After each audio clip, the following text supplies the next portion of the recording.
Taigi trečiasis supersetas ir pirmasis pratimas jame tricepsui. Šiam pratimui reikės kėdės, aš naudoju suoliuką, bet niekas nuo to labai stipriai nesikeičia.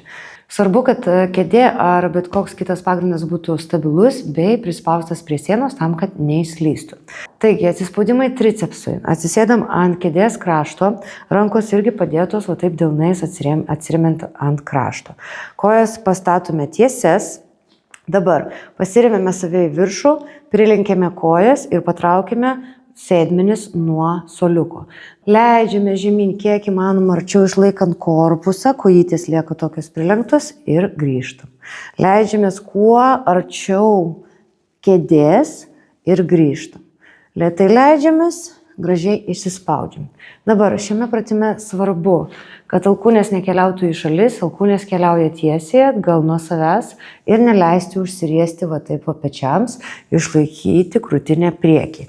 Taip pat nesistumėm pirmin su sėdmenimis, šitaip kažkaip, kai leidžiamės, labai mėgsta žmonės pasistumti nuo savęs pirmin, tai užduotis tiesiai vertikaliai leistis prie kėdės ir išsispausti.